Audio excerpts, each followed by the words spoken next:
Hello friends, आज हम लोग इस वीडियो में मोहम्मद बिन तुगलक के योजनाओं के बारे में अध्ययन करेंगे। मोहम्मद बिन तुगलक, इसका शॉर्ट फॉर्म है MBT। तो हम लोग बात बात में MBT का उपयोग करेंगे, ठीक है। तो आज के वीडियो का जो हम लोग का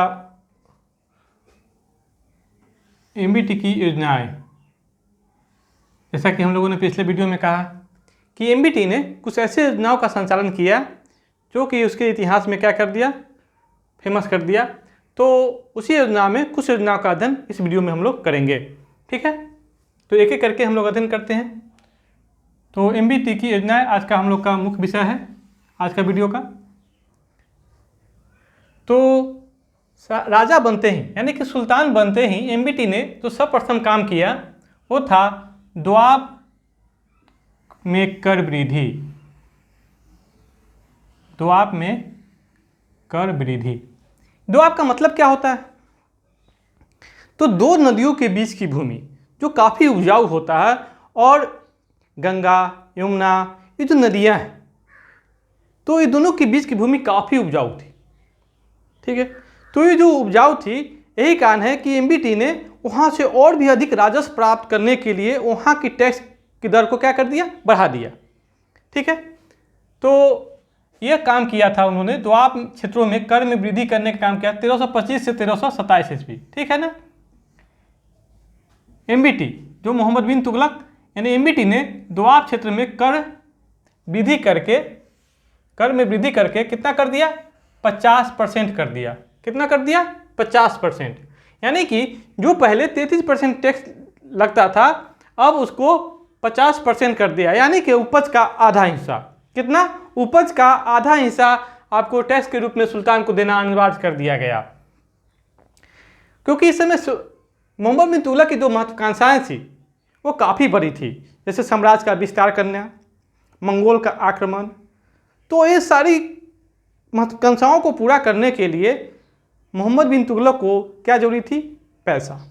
और यह द्वाब क्षेत्रों में टैक्स में वृद्धि कर दिया करके अपना राजकोष भरने का प्रयास किया। कहते हैं जिस समय MBT ने द्वाब क्षेत्रों में कर में वृद्धि की तो MBT ने धरातल का अध्ययन नहीं किया, नहीं उसके अधिकारियों ने इसका पता लगाया। यानी कि यह योजना ऊपर से ही बन गई, यह योजना ऊपर से ही बन गई। जैसे वर्तमान में भारत सरकार के द्वारा बनाई जाती है, बिहार सरकार के द्वारा योजनाएं बनाई जाती है, इसी में बैठ के योजनाएं बन जाती है। धरातल पर आकर कोई भी अधिकारी देखने को नहीं आता है, और योजना जस के तस कागजों में ही दब के रह जाती है। यहाँ धरातल का सुख दुख, गलत सही इत्यादि का अध्ययन नहीं किया जाता है। तो हमारी संस्कृति पहले से ही बनी हुई है कि जो भी योजनाएं बनेगी ऊपर ही बनेगी, नीचे का अध्ययन नहीं किया जाएगा, नीचे को ध्यान में रखकर नहीं किया जाएगा। तो MBT ने जो योजनाएं बनाई वह ऊपर में ही बनाई कि द्वाब क्षेत्रों में कर वृद्धि कर दिया जाए। कितना? 50%। क्यों? क्योंकि वहाँ उपजा अधिक होती है। लेकिन उसने उस समय के धरातल का अध्ययन नहीं किया कि जिस समय हम टैक्स की में वृद्धि कर रहे हैं उस समय क्या है, द्वाब क्षेत्र में अकाल और सूखा का स्थिति है। कहते हैं जिस समय MBT ने योजनाएं बनाई, द्वाब में 50% टैक्स की दर किया, उस समय यहाँ अकाल और सूखा था। इतना होने के बाद भी अधिकारियों ने टैक्स वसूलने में कठोरता बरती, यानी कठोर रूप से कठोरता के साथ टैक्स वसूलने का काम किया गया। किसानों में विद्रोह फैल गया, किसानों ने विद्रोह कर दिया। सुल्तान को जब पता चला इस बात का तो उसने सबसे पहले तो टैक्स की दर कमी कर दी, यानी कि समझिए एक तरह से माफी कर दी। और इतना ही नहीं, उसने किसानों को अग्रिम ऋण, जिसे तकाबे ऋण कहते हैं, कि बीज, बैल, सिंचाई की सुविधा जैसे कुआं, नहर आदि की भी सुविधा दे दी, ठीक है। देखते हैं हम लोग। तो द्वाब क्षेत्र में कर की वृद्धि कितना कर दी, 50% कर दी। लेकिन संजोगवश, देखिए संजोगवश उस समय इस क्षेत्र में क्या था, अकाल और सूखा, ठीक है। अधिकारियों द्वारा, जो वर्तमान में भी अधिकारी यही करते हैं, अधिकारियों द्वारा कठोरता के साथ लगान वसूलने का काम किया गया, जिसे क्या कर दिया, किसानों ने विद्रोह कर दिया। किसानों ने क्या कर दिया, विद्रोह कर दिया। इसके बाद जब सुल्तान को की भनक लगी तो सुल्तान ने क्या किया, सुल्तान मतलब यहाँ एमबीटी हो जाएगा, ठीक है। एमबीटी ने किसको की सहायता के लिए, किसानों की सहायता के लिए सोंधर या तकावी ऋण, तकावी ऋण इसको कहा जाता है अग्रिम ऋण, अग्रिम ऋण जिसको वर्तमान में हम केसीसी गिन सकते हैं, केसीसी। तो सोंधर एवं तकावी ऋण प्रदान की। यही नहीं, किसानों को उन्होंने बीज, बैल आदि दिए तथा सिंचाई के लिए, कृषि की सबसे मूलभूत जो सुविधा होती है सिंचाई, सिंचाई के लिए क्या दिए, कुआं खुदवाए तथा नहर भी खुदवाई, ठीक है। यही नहीं, यही नहीं, मोहम्मद बिन तुगलक ने कृषि की उन्नति के लिए भी प्रयास किया। देखिए, जब उनको भनक लगी कि बात धरातल पर कुछ बात कुछ और है, तो उन्होंने कृषि की उन्नति के लिए भी काम शुरू किया, ताकि राजस्व के दर में क्या हो, वृद्धि हो, राजस्व में वृद्धि हो, राजस्व हमारा राजकोष जो हो उसमें ज़्यादा से ज़्यादा संपत्ति आए। इसलिए उन्हें कृषि की उन्नति के लिए प्रयास किए। एमबीटी ने कृषि की उन्नति के लिए एक नवीन विभाग, एक नया डिपार्टमेंट ही बना दिया, दीवाने कोही, दीवाने कोही, जिसके अधिकारी हुए अमीर ए कोही, अमीर ए कोही इसके अधिकारी नियुक्त हुए। देख रहे हैं अधिकारी, यानी कृषि के लिए एक अलग विभाग स्थापित कर दिया गया, दीवाने कोही, उसके लिए एक अधिकारी जो उसके सर्वे सर्वा हुए अमीर ए कोही, ताकि कृषि का विकास अच्छा हो। इसके लिए सुल्तान ने, कहते हैं सुल्तान ने 60 वर्ग मील की एक भूमि का चुनाव किया। कितने, 60 वर्ग मील एक विस्तृत भूमि का चुनाव किया, और उस पर 3 वर्ष में 70 लाख टंका खर्च किया गया। कितने, 3 वर्ष में 70 लाख टंका खर्च किया गया, और ताकि वहाँ से उपजा करके राजकोष को भरा जा सके। लेकिन यह योजना असफल हो गई। क्यों हो सफल हो गई, तो हम लोग बात करते हैं कि फिर वही वाली बात कि योजनाएं कहाँ से बन रही है, ऊपर से बन रही है, इसके धरातल से कोई लेना देना नहीं है। तो 60 वर्ग मील भूमि का चुनाव तो कर दिया गया, लेकिन जो भूमि का चुनाव किया गया वो भूमि था बंजर, ठीक है। और इसके बाद भी उस पर 70 लाख टंका खर्च कर दिया गया। किसानों को बहुत सारी सुविधाएं दी गई,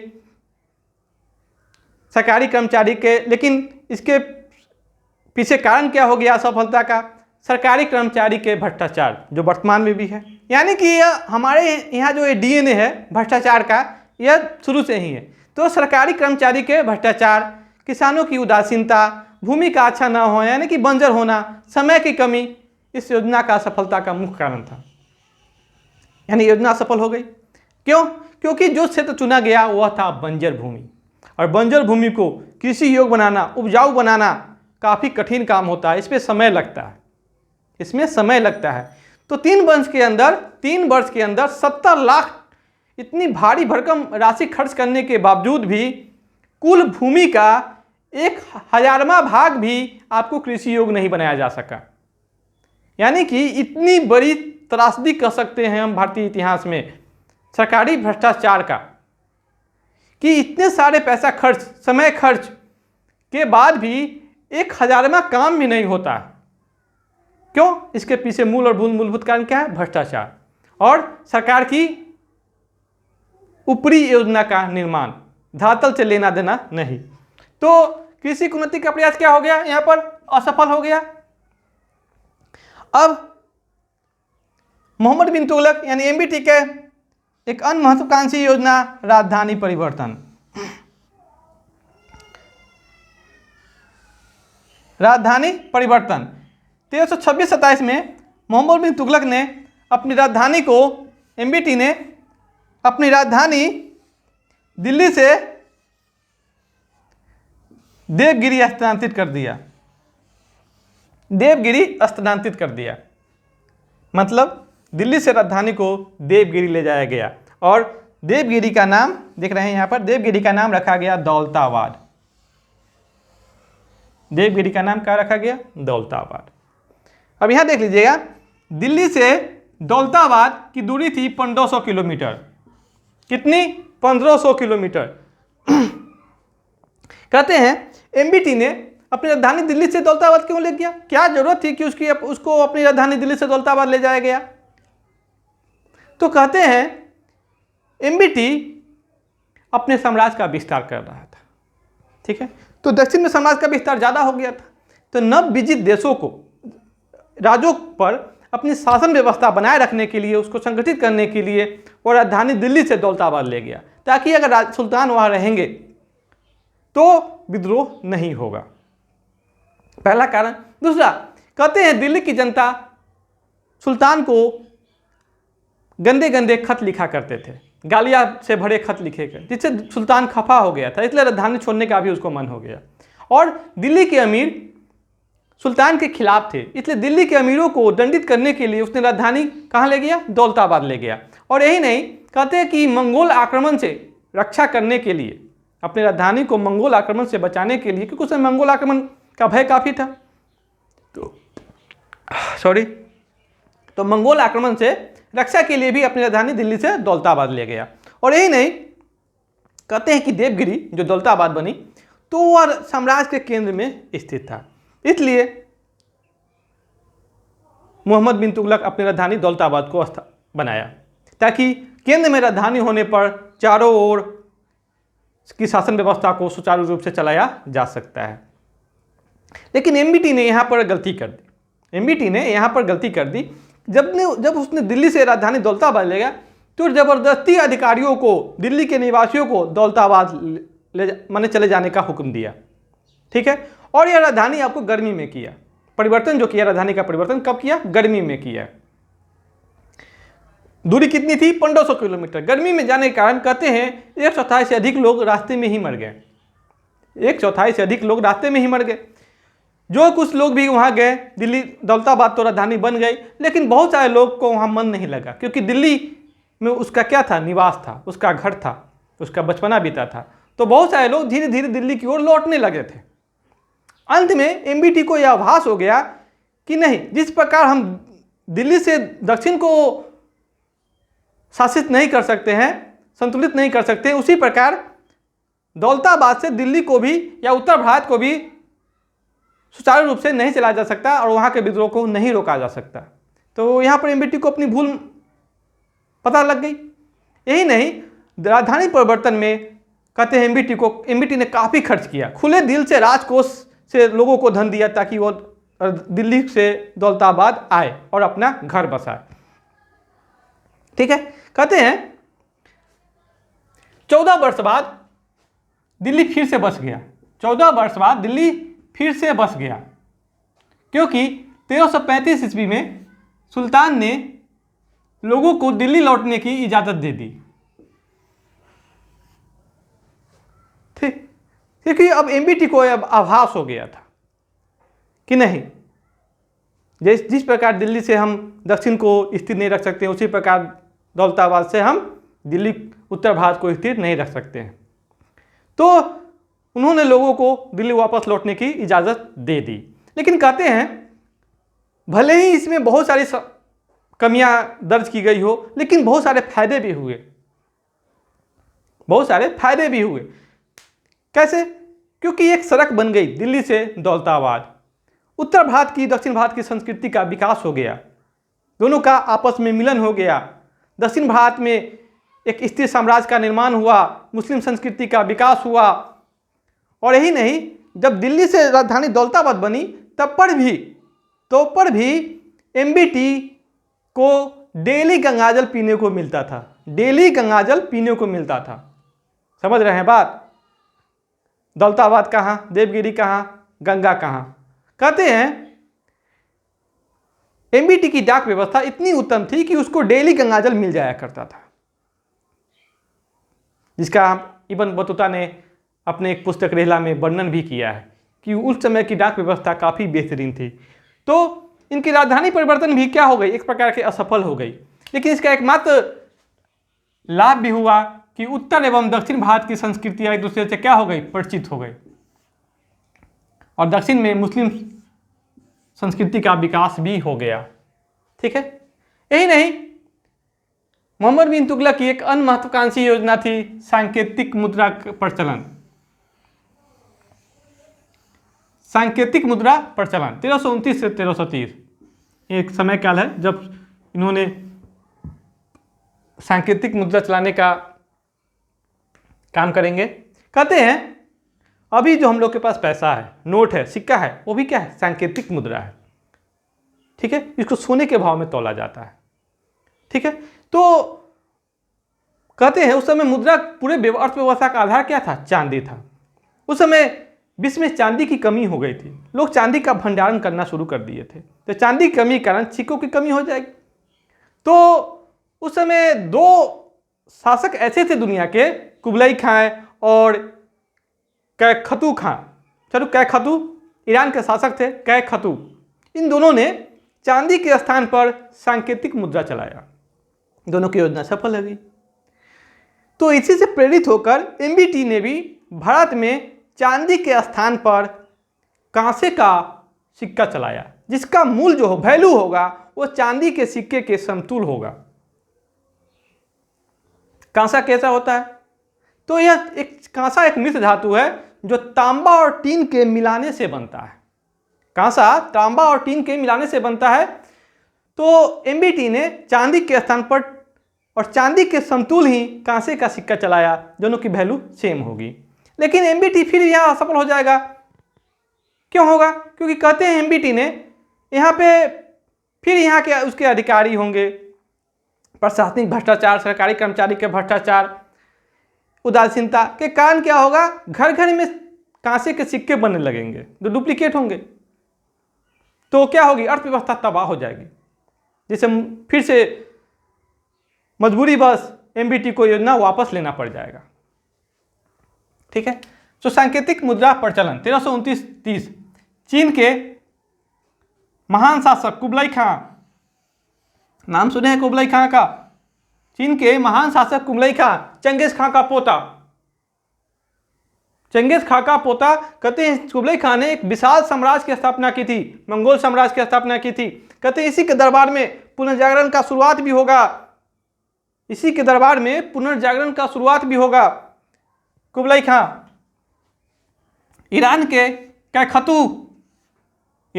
कैखतू के नक्शे कदम पर चलते हुए एमबीटी ने चांदी के सिक्के के स्थान पर कांसा का सिक्का चलाया। कांसा का सिक्का चलाया, चांदी के सिक्के देख रहे हैं। कांसे के टंके का मूल, यहाँ सिक्के के टंके समझिए, सिक्के समझिए। कांसे के सिक्के का मूल चांदी के टंके के समतुल रखा गया। ठीक है, यानी कि इतना कांसे के बदले इतना ही आपको चांदी दिया जाएगा। जैसे वर्तमान में कहा जाता है कि मैं धारक को 500 रुपये अदा करने का वचन देता हूं, तो आप ये नोट का कोई वैल्यू नहीं है, लेकिन ये पैसा लेके आप जाएंगे तो आपको उतने का सामान आपको दे दिया जाएगा। वही यहाँ पर वैल्यू रखा गया। क्यों? आखिर क्या जरूरत थी कि एमबीटी ने सांकेतिक मुद्रा प्रचलन चलवाया? सर्वप्रथम खजाने की कमी थी, क्योंकि उसकी बहुत सारी योजनाएं असफल हो जाएगी, जैसे कि दोआब क्षेत्र में कर वृद्धि, कृषि की उन्नति में बहुत सारे पैसा खर्च हो जाएंगे, राजधानी परिवर्तन में उनकी राजकोष लगभग खाली ही हो जाएगी। उसके बाद विश्व में चांदी की कमी, साम्राज्य विस्तार की नीति। एमबीटी की महत्वाकांक्षा थी साम्राज्य विस्तार। साम्राज्य विस्तार के लिए सैनिक की जरूरत थी, सैनिकों को नगद वेतन देना जरूरी था, इसके लिए सिक्के का चलन करना जरूरी था। साम्राज्य विस्तार की नीति को कार्य रूप देने के लिए या उसको परिणत करने के लिए एमबीटी ने सांकेतिक मुद्रा का प्रचलन किया। देख रहे हैं, सांकेतिक मुद्रा चलानी पड़ी एमबीटी को। लेकिन एमबीटी यहाँ फिर फंस गए, जो हमने पहले भी बात किया कि एमबीटी यहाँ फिर फंस जाएंगे, क्योंकि सरकारी कर्मचारियों के भ्रष्टाचार, उदासीनता और सुल्तान के जल्दीपन, अविश्वास, उनकी कुशलता में कमजोरी कह सकते हैं। नकली कांसे के सिक्के के फैक्ट्री घर घर में खुल गए। नकली कांसे के सिक्के के फैक्ट्री घर घर में खुल गए। अब कह सकते हैं जिसके कारण एमबीटी की जो योजना थी असफल हो गई। एमबीटी की योजना क्या हो गई? असफल हो गई, क्योंकि घर घर में अब चांदी के स्थान पर कांसे के सिक्के बनने लगे। अब कांसे तो आराम से मिल जाया करते थे, तांबा और टीन को मिलाइए सिक्के बनाइए। इससे क्या हो गई? उस समय की अर्थव्यवस्था तबाह हो गई, महंगाई चरम सीमा पर पहुंच गई, लोगों के पास सिक्के ही सिक्के हो गए। अंत में एमबीटी ने तय किया कि हम फिर से चांदी के सिक्के का प्रचलन करेंगे और जिसके पास कांसे का सिक्का है वो वापस लाए, उसके बदले हम चांदी के सिक्के देंगे। कहते हैं जब दोनों का अदला बदली शुरू हुआ तो नकली सिक्के की पहचान की जाने लगी। तो राजमहल के गेट पर कहते हैं, इतिहासकारों का कहना है कि राजमहल के गेट पर नकली कांसे के सिक्कों का ढेर सा पड़ गया, जो काफी दिनों तक पड़ा रह गया। ठीक है, तो एमबीटी की योजना काफी असफल हो गई। लेकिन एमबीटी की योजना जो भारत में वास्तव में एक क्रांतिकारी कदम था, सांकेतिक मुद्रा प्रचलन, अगर यह सफल हो जाता तो वास्तव में एमबीटी का स्थान भारत में एक अलग शासक के रूप में देखा जाता, इनका नाम अलग आदर के साथ लिया जाता। लेकिन यहाँ देखेंगे एडवर्ड थॉमस, प्रसिद्ध इतिहासकार एडवर्ड थॉमस ने एमबीटी को यानी मोहम्मद बिन तुगलक को धनवानों का राजकुमार कहा है। क्यों? क्योंकि घर घर में सिक्कों का फैक्ट्री खुलने लगा, लोग अपने आप को धनवान समझने लगे, तो धनवानों का राजकुमार और सिक्के बनाने वालों का सुल्तान कहा। तो दो उपाधियां दी एडवर्ड थॉमस ने एमबीटी को, धनवानों का राजकुमार और सिक्के बनाने वालों का सुल्तान। ठीक है, तो आज के वीडियो में इतना ही। अगले वीडियो में हम लोग फिर से उनके कुछ महत्वाकांक्षी योजना जैसे खुरासान, कराचील आदि के बारे में विस्तृत अध्ययन करेंगे।